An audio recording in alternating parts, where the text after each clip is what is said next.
Praise the lord. ఈరోజు Bible ధ్యానము సమస్తమును నష్టపోవుట. మీకు మరి శ్రేష్టమైనదియు స్థిరమైనదియునైన స్వాస్థ్యము పరలోకమందున్నదని ఎరిగి మీ ఆస్తి కోల్పోవుటకు సంతోషముగా ఒప్పుకుంటిరి. హెబ్రీలకు రాసిన పత్రిక 10వ అధ్యాయము 34వ వచనము ఆంగ్లములో. ఒక పర్యాయము ఒక చైనా దేశపు మిషనరీ రైలులో ప్రయాణము చేయుచుండగా జీవితములో తనకున్న విలువైన వస్తువులన్నిటినీ తాను చాలా కాలము నుండి వాడుకొనుచున్న పరిశుద్ధ గ్రంథము, తాను ఎన్నో సంవత్సరముల నుండి సేకరించిన ఇష్టమైన పాటల పుస్తకము, తన స్నేహితులందరి చిరునామాలను వ్రాసుకొనిన ఒక డైరీ, తన సందేశములన్నీయూ గల ఒక నోటు పుస్తకము మొదలగు వాటన్నిటినీ పోగొట్టుకొనెను. అందువలన అతడు మనోవేదన చెందెను, నిరుత్సాహపడెను. అప్పుడు ప్రభువు, నా కుమారుడా, నీవు బైబిల్ పోగొట్టుకుని ఉన్నావు గాని బైబిల్ యొక్క గ్రంథకర్తను పోగొట్టుకొనలేదు కదా. నీవు పాటల పుస్తకమును పోగొట్టుకుని ఉన్నావు గాని నీ హృదయమునందు నేను నీకిచ్చిన పాటలు పోగొట్టుకొనలేదు కదా. నిజమే, నీ యొక్క సందేశపు నోటు పుస్తకమును పోగొట్టుకుని ఉన్నావు కానీ నిజమైన సందేశమునైన నన్ను, క్రీస్తును నీవు కోల్పోలేదు.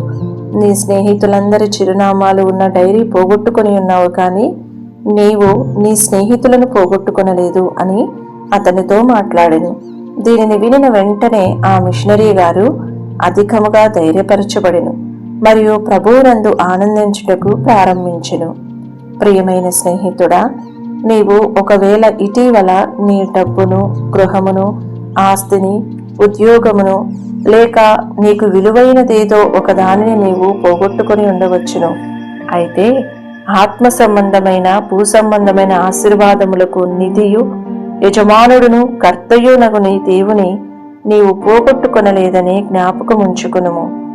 ఆయన దైవశక్తి జీవమునకును భక్తికిని కావలసిన వాటినన్నిటినీ మనకు దయచేయుచున్నది. పేతురు రాసిన మొదటి పత్రిక 1వ అధ్యాయం 3వ వచనము. యోబు తనకున్న భూ సంబంధమైన ఆశీర్వాదములన్నిటినీ పోగొట్టుకొనినప్పుడు తన శరీరం యొక్క ఆరోగ్యమే కాక తన యొక్క పిల్లలను కూడా పోగొట్టుకునినప్పుడు అతని భార్య కూడా ప్రభువును విడిచిపెట్టుమని అతనికి సలహా ఇచ్చినప్పటికీ అతడైతే పట్టు విడవకుండా తన దేవుని హత్తుకొని ఉండెను, ప్రభువును విడువలేదు. తత్ఫలితముగా అతడు తన యొక్క దేవుని ఇంకా ఎక్కువ సన్నిహితముగా ఎరుగగలిగెను.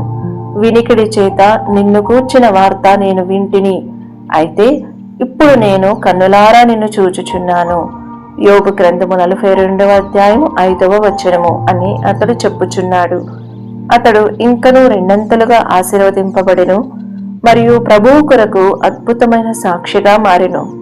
భూ సంబంధమైన వస్తువుల నష్టము మనలను కలతపరచకుండును గాక, లేక మన దేవుని యొక్క మంచితనమున్న విశ్వాస్యతను సందేహింపజేయకుండును గాక. ఈ వీడియో యొక్క పూర్తి స్క్రిప్ట్ కావాలంటే దయచేసి డిస్క్రిప్షన్లో చూడండి. ఈ వీడియో ఆంగ్లము మరియు హిందీ భాషలలో కావాలంటే ఛానల్ను సబ్స్క్రైబ్ చేయండి మరియు వీడియోలను క్రమంగా అనుసరించండి. Praise the lord.